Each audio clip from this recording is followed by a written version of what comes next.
everybody, this is your how-to video on how to fill out a home event request form. So how you will get to this form is through your home page, and if you are having trouble logging into your IAMLeagues account, we have a how-to video on how to log in as well. Just make sure you watch that and it will get you to where you need to go. So for this example, we'll go to your account under My Forms and scroll to the Home Event Request form. So this form is going to be filled out for every home event that you have. It doesn't matter if it's on campus, off campus. If y'all are hosting something, we need to know about it. So this is a very lengthy form. There's a lot of detail that goes into it, and we are making adjustments to the form to help look a little bit better and run a little bit smoothly. So just keep that in mind. There's change on the way, but if you do fill out this form the way it is, that's okay, and it will get passed over to us. So to start out, we need to know the event size. We do have the description of what event size it would be, so small, medium, large. For this example, we will use the large event size, so we're going to be hosting 5 or more teams. The event name can be whatever you title the event. If it's a tournament, if it's a single match, feel free to just put that team on there, whatever the case may be. That's totally okay. So for this example, we'll use the Nittany Lion Invitational, and it is a tournament type event. If you have an event that maybe doesn't fall into any of those categories, feel free to select Other and describe what it may be, and maybe we can help you out how to filter that. The next one will be on page 2 once we get the adjustments made, so just keeping that in mind. But this is selecting how many days the event will last. If it's a one-day event, it will automatically default to that option. If it's 2 or more days, so if you're having a tournament on, Saturday, Sunday, or Friday, Saturday, Sunday, whatever the case may be, select the 2 or more days. So for this example, we'll be selecting the 2 or more days since it is a tournament, and we'll go through the rest of the details. So like I said, this will potentially be on a separate page, but just bear with us for now. So if we do have the example of a one-day event, so you will see this option first, regardless if it's a one-day event or a 2 or more days event. Just keep this in mind that if you are going to be having a one-day event, this is the section that you will fill out. So just indicate that all the information here is accurate. If you are not filling this out for a one-day event, it is a 2 or more day event, that's great. This will still pop up. Just go ahead and bypass it. You don't have to fill out any information in it. Just continue on to the next page when that setting is adjusted. So in the event, if we are doing a one-day event request, what you will do is on the event start date, fill out the date of when you want the event to take place. From here, you will get the start time of the event. Make sure you adjust the AM and PM for it automatically defaults to AM, and the end time of the event for your first preference. So this is if you had your choice, the first preference of the event and the event time. This next section, you can see the little line break, and it is the second preference that you have. So maybe it's on the same day, but you are willing to go a little bit later in the day as long as it happens on that day. If you have a third preference, maybe it's on a different day entirely, that's great too. That's just in the event that if we have other things or events scheduled on that time, we can go through your list of preferences instead of going back and forth. And like I said, please make sure you adjust the AM and PM. So this section is for a one-day event. Just keeping that in mind. I know I'm being redundant, but until we get a little bit more clarity on the form, it'll look a little weird for now. So if you are hosting a 2 or more day event, what you'll do is you'll bypass that one-day event, like we said, and continue on to the multiple day event request. So this is where it gets a little bit more into detail. We have several areas of different preferences and times and things along those lines, so just make sure you're following along. So for the first event day, this is the first preference. So like we said, it's 2 or more days. We're likely to think that you're going to be starting at different times on different days, whatever the case may be, but this is for day 1. So if y'all are starting on a Saturday at 10 a.m. and you're going to be competing up until 5 p.m., that's going to be your first preference. Event day 2 is going to be the following day or the second day of the competition, whatever the case may be. So maybe you'll start a little bit earlier on event day 2 and ending at the same time. But since the times are different, we like to give y'all that option so we can make sure we put that in for our records. And then the event day 3, in the case that y'all have maybe a Friday, Saturday, Sunday tournament or whatever the case may be, totally okay. Just make sure you put in that preference as the third day. And like I said, it is for the time that you would wish if there were no restrictions for your club. And just make sure you adjust the AM and PM. So that is your first preference. If you could have any day, any time, any days, any times, that would be your first number one preference. So we're hoping that this will be on one separate sheet on a different page. We'll have a line break or on a different page to indicate the second preference of your dates. So say y'all have that weekend planned, but you could also go to a different weekend, maybe the following weekend. This is where you're going to be putting your second preferences. So it could be the same times, and that's totally okay. It's just maybe a different weekend.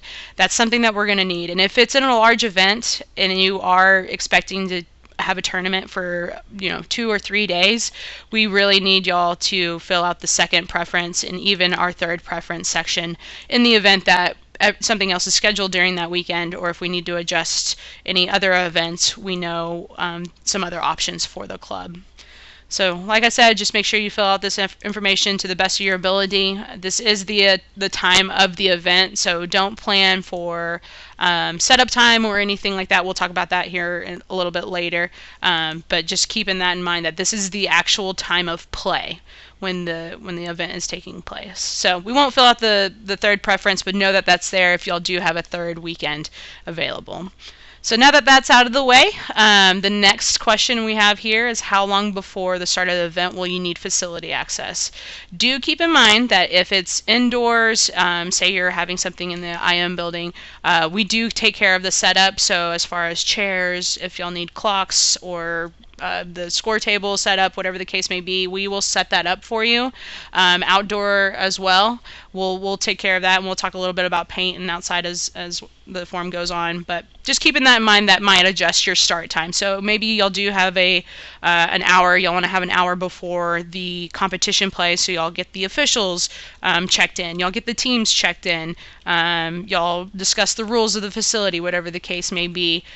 This is where you'll put that time in there. I know a lot of times we have captains meetings before tournaments and things like that, so that's where you'll put that time preference in there. If you don't have any setup time, y'all are just going to get in and play, that's totally okay. Just make sure you indicate that on the form.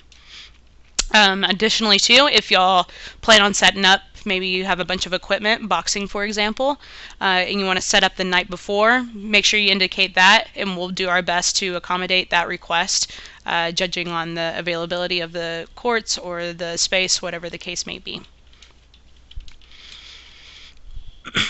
The next section here is the facility preference. So we're talking about locations here. If y'all are hosting a tournament inside at the IM building and you need some court space, the gyms, if you don't know the gym numbers, that's okay. Just indicate a gym will be fine, and we go into further detail a little bit later. So for this example, we will say it's at the IM building. We would prefer it to have in gym 3. And then from the next section, Michael's getting a little ahead of the game. That's quite all right. That's quite all right. For the facility preference continued, this is where you'll list how many courts you'll need. So maybe you don't know what gym exactly you need, but you know you need four courts. Please indicate that. That definitely helps us out, especially if we need to rearrange several gyms, or if we need to have 2 courts in one gym and 2 courts in the other. It really helps us out. And it's the same thing for fields too. So if y'all are out Ultimate, for example, having a tournament outside at the Park Ave fields, make sure you adjust the preference of outside, wherever it may be, and then how many fields y'all will need. If you're unsure, or if lines are a little bit different from sport to sport, that's totally okay. Indicate it as much detail as you can. That would be awesome. All right. Additionally, on this next section we have here is the club requesting athletic trainer. Do keep in mind that some of our higher risk level clubs are 3 and 4s. You are required to have some type of medical personnel at events. This is not a cost that is covered by our office, but if you're in that risk level, that's definitely something to think about. And if you're not in that risk level, but you would prefer to have an athletic trainer there, that's totally okay. We'll get y'all scheduled for that. So if the club is requesting athletic trainer, if you select yes, we need the exact times of when the athletic trainer is going to be there. So I know we have the start of event time earlier in the form, but maybe you don't necessarily need them until later in the day, or it might be a little bit different on Sunday, whatever the case may be. This helps us out so that when we request the athletic trainer, we can give them a timeline of when their shift will be, and especially if it's a longer day, we can split that up amongst other athletic trainers. Same thing, same information for the EMT. If y'all need an EMT, I know our equestrian clubs do. Just make sure you select yes, and the same thing is going to be asked of the EMT as well, what exact times.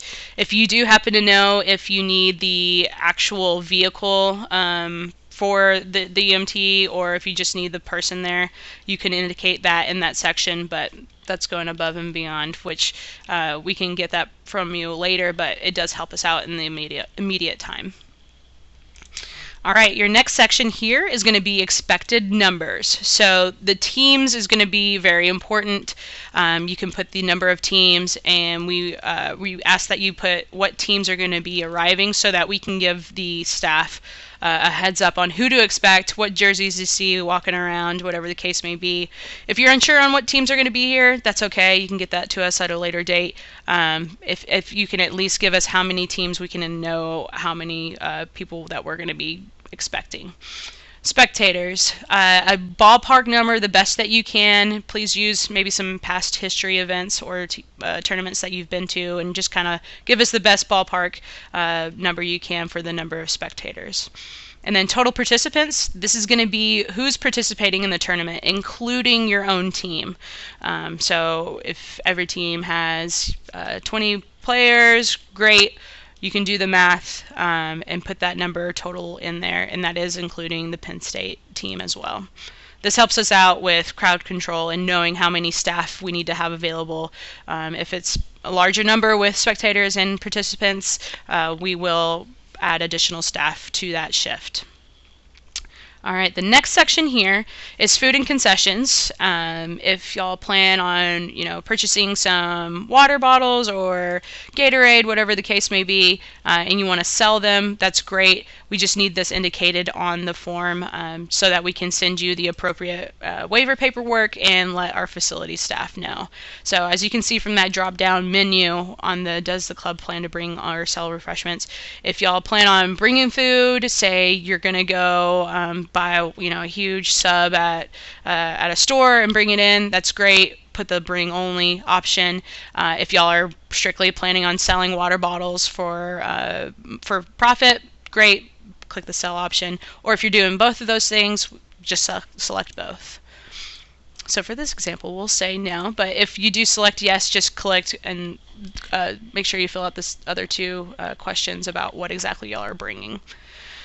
Additional requirements. If the club has any special setup requirements, please select yes or no. That is a required question.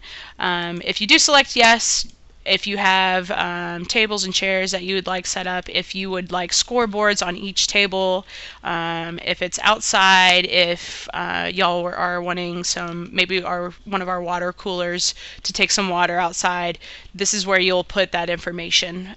If there's any requests that you do give to us and maybe we can't accommodate that, we will let you know. But those are several of the most asked setup questions for us. The next section here, special line or field marking required. If you are outside especially, Quidditch for example, or Ultimate, if y'all need to paint lines on your fields, that's great. We would like to have a diagram of that. If it's an easy field to mark, we are more than happy if this form is turned in on time to have our staff go out there and paint the lines for you. However, if it's a little more intricate design or we're unsure on the exact diagram, we will request the club to paint the fields. And if there's any time where rain is an issue and we can't line the fields up until maybe the day or 2 days before, it is more likely that the club will be the ones responsible for painting the fields. So just keeping that in mind, but we will help you out with that. In this next section here, we'll do the secondary event coordinator. So this is in addition to the president. Since the president oversees all home events, this is the person that is the next runner-up that has the best information for the home event. And not only that, but that they will be present at some point during the event, so that if we can't get a hold of the president for whatever reason, we can call Michael Potter and communicate with him. In the additional comments, pretty self-explanatory. If you would like if there wasn't anything answered here, please put that in there. We will try to meet with you, but if you feel that you want to continue to meet maybe a little bit regularly, that would be great. Just make sure you put those in the comments so that we can get back to you. If you don't have any comments, that's great. You can put NA, or it is not a required field, so you don't have to fill it out. So, a lot of information we just threw at you.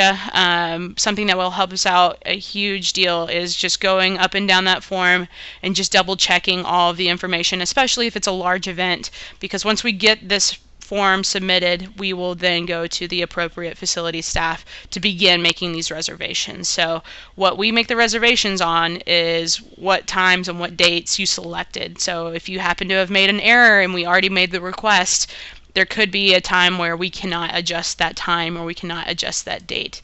And like I said earlier, the deadlines are listed above. With these deadlines, please make very much of a note of if they are submitted any time later than that, we won't even look at them. We will immediately reject them.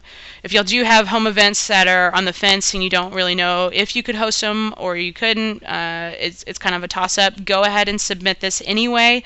It is much better for us to get the space reserved and have that and then cancel it as opposed to working last minute, but we really just need to be in the know. So after all of that information is correct, you'll hit the submit for review button.